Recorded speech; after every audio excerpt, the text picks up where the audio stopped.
Hey guys, Matt, IronTrap Garage, and we are back working on the Schroll Coupe. So the last video was pretty triumphant of a video because we took it for a drive and got to take it around the block, and it was really awesome. Behind the scenes, what Steve and myself have been working on is just kind of buttoning up a lot of the little odds and ends on this thing that we needed to do to get it ready so we can actually start driving it this season. So one of the biggest visual things that I still wanted to do to this car was make a roof insert for it. So I did not want to use the stock roof insert style on this, and I decided I wanted to make a roof insert that is very much like what I did on the Pagoda City Coupe. That was a roof insert that I made out of metal, welded in a bunch of studs around the perimeter of it that bolted down, and also it was a padded and pleated roof insert in the end. So that is what we're doing with this car. So what we're going to work on in the video today is making the metal roof panel so that it actually fits the car pretty well, bolts down, and then we can give it over to Joe to have him upholster it with the door cards and some of the other stuff that he's working on right now. So we're going to show you the process along the way, and hopefully we can get this thing whipped up pretty quickly. So let's get started.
Alright, so we got the panel all cut out, and I just laid it on the roof here just so you can see, and it is very flat. So of course, if you wanted to just flop a piece of metal on there and screw it down, you could certainly do that, and you used to see that back in the day. They would kind of just flop the metal on and you know, literally screw it down or glue it in or weld it in, whatever. But I want to try and get some shape to this panel because it helps with the strength of it, and it also just looks a little better. Even though it's getting upholstered, it'll make everything kind of follow along as it goes. So I have it just rough cut, so you can see it's all wavy here, but I think it's on the other side. I have the lines drawn on it where we're going to actually cut. That's off our paper pattern, and if we have to, we can lay that back on for our final trim. But we just left extra material here so we have room to hold the panel with our hands while we roll it in the wheel. So Steve and I are going to go over to one of my favorite tools on the planet, my old school J. Edwards wheel, and we're going to wheel this thing and put a light crown in it. I have a sweep here. I have these sweeps that I use. A lot of people ask about them. These are basically like a radius gauge. There's a set that goes from basically flat all the way up to, you know, quite a heavy radius. And what I did is I held this on the center of the car, in the center of the roof like this, and found one that fits the best. It fits and touches basically the whole way across from front to back and touches all the wood. And this one here seemed to work pretty good. So we're going to use this as a guide. As we roll it, we will set it on the floor, set it on the roof of the car, kind of push it down, and then we can, once we get it pretty darn close, then we can start dialing it in and getting it really, really nice, and then we can move to our next step.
All right, so we got this panel on, and truth be told, this is our second panel.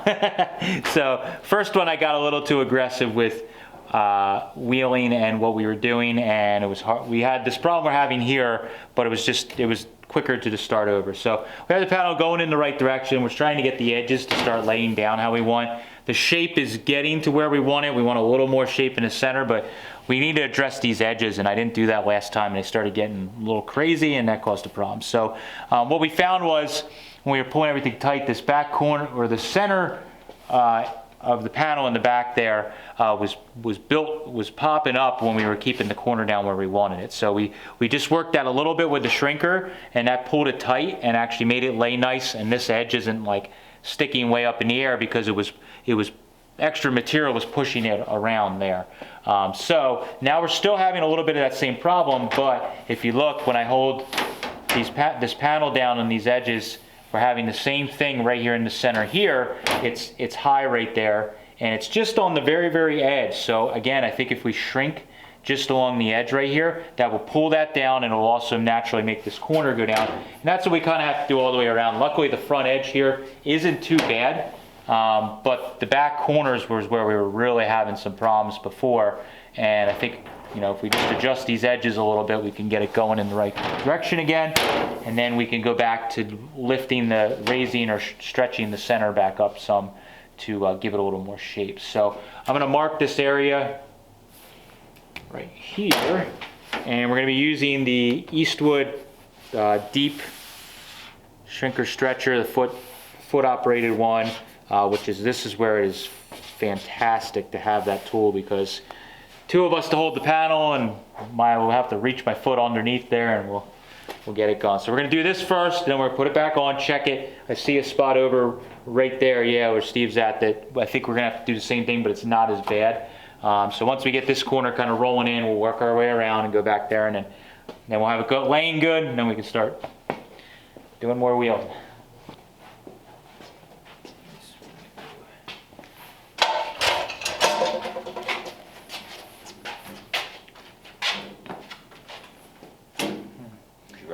This end or in the middle?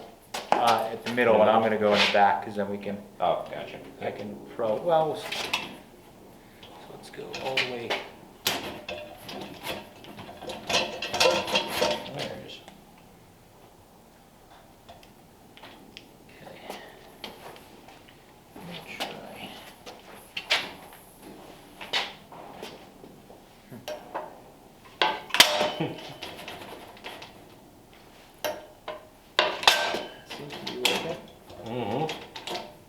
Making marks.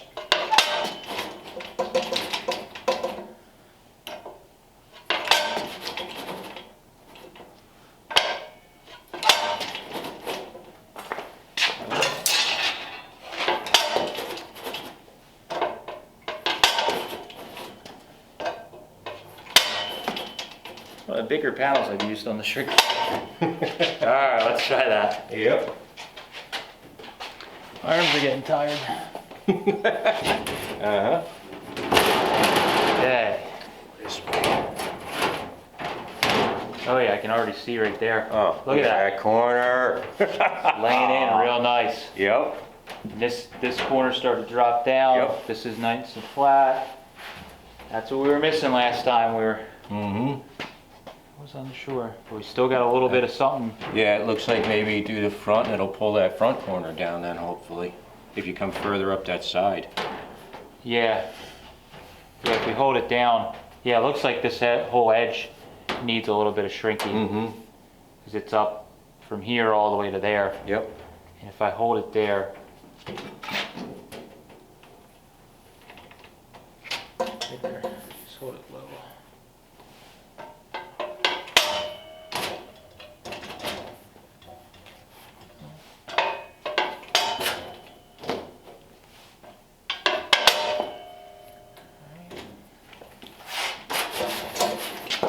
Just stay back there.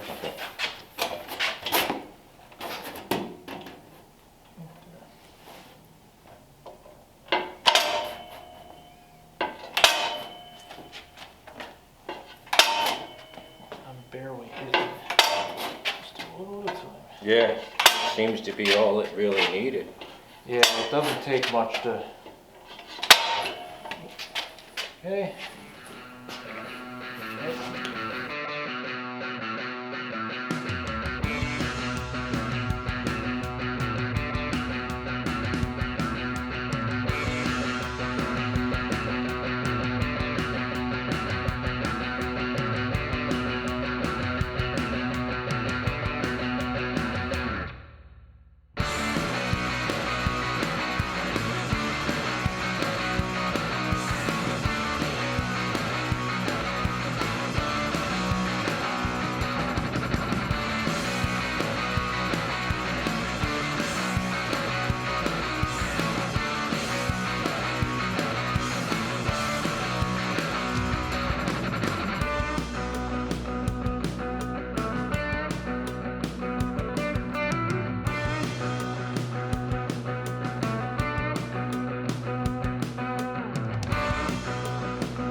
All right, so Steve and I got pretty much a day's worth of cutting and rolling and fitting, and we have probably a mile we've walked in between the English wheel and the car to test fit this thing. But we got it laying pretty good. I have a couple clamps on each side. They're just kind of holding it in place. So we got it locked in the location that we want it in the car. So now at this point, it only needs a little bit of adjustment. Steve's not in today, so I'm gonna just do the work with the studs. So we need to put some studs around the perimeter so that this thing stays bolted into the car. The other thing is it is getting wrapped with a little bit of padding and some material. So we want that padding that gets wrapped around on the bottom and is glued to get sucked down and is tight so that it will never have any issue with the vinyl or material coming unglued or unraveled as it's driving around. So the panel needs just a tiny bit more work at a couple spots. There's like a spot in the front edge here that needs to be hit with the shrinker. You saw us do that to take out some of the big waves in the edges of the panel. A couple more spots, and really that's all we need. The clamps in the panel are kind of for that, really, is why we're using that, because they need that little bit there to pull it down. But it's with very little tension, the panel's sitting how we want. The other thing we want to do is in the center of the panel here, it needs just a little more shape. We ran out of time yesterday, so we kind of got to this point. And once I get these studs in, it's really not going to change much. It's such a little adjustment it needs in the center. I'm going to work on these studs today by myself. And then when Steve's back, we can just work it in the wheel a little bit. I don't want to try and do it in the wheel by myself because I know at this point we're so close, I'm going to end up wrecking things. So we'll leave that for the end, and we'll just work the panel up just a little bit in the center to get it to match the radius gauge. As far as front to back goes, we're pretty much like spot on for the shape of the panel. It's just side to side. It just needs to be brought up a little bit more, and then it'll be pretty darn sweet. So I'm going to work on marking and drilling holes in the wood of the panel. So around the perimeter of the roof, there is the new wood that we put in, and that wood actually sticks out into the opening of the roof insert, or the roof opening, about an inch or so. So that gives us enough room that we could drill a little hole for like a 1/4 stud to go up through there. And then what I'm going to do is I'm going to mark, once I drill those holes, I can mark the bottom of the panel, and drill a hole through that, and then I take threaded rod that is whatever length we end up needing it to be, and I leave a little bit hang up above the hole on the top side here, and then I use that as my filler rod. So when I take the TIG, I will melt it. It'll get melted into this sheet metal panel, and it will kind of stick it in there so that it's really good. And then at that point, all you need to do is basically just draw it down and tighten it down as you go around, and it ends up working out pretty darn good.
got the roof insert back in. I ended up nibbing all the just tiny little high spots from the welds off, and then we went over everything with like a Scotch-Brite type scuff pad and some pre, got it all cleaned off, and it looks pretty good. Those last couple of shots, what I was doing is I had a little post dolly and I was tapping it around to just roll this edge the whole way around and just give a little roll to the panel just so that it looks a little more finished. And then when Joe goes and does the fabric, it'll all kind of roll and then go underneath, and everything should look nice and finished. I'm very happy with it. It is not perfect by any means as far as the shaping goes, but it is pretty darn close. We did a little bit of fixing in the back corner. There was a couple spots. Once we got the studs in and pull everything down, you could see that back rear corner we must have missed when we were wheeling, and it had a really bad low spot. So we went back to the wheel like 2 times, rolled it, that brought it up, and everything is pretty consistent and it looks good. Definitely for fabric, obviously we have a little bit of room for error with using the fabric. So what Joe's going to be doing is putting a pleated white fabric over this that is going to again wrap around and glue from underneath. And when we put this roof insert in, by having all those studs that we welded in, we can pull everything tight. The fabric's going to be pinched down in, and we don't have to worry about that fabric coming undone ever, and it should work out very, very nicely. Now, eventually we will be finishing out the interior where we're getting a headliner and all of that stuff. So really all we're going to do is pull this out, hit it with some primer, and then Joe's going to wrap it, and then eventually it'll get covered on the inside when we do the headliner and like all the panels around the inside. So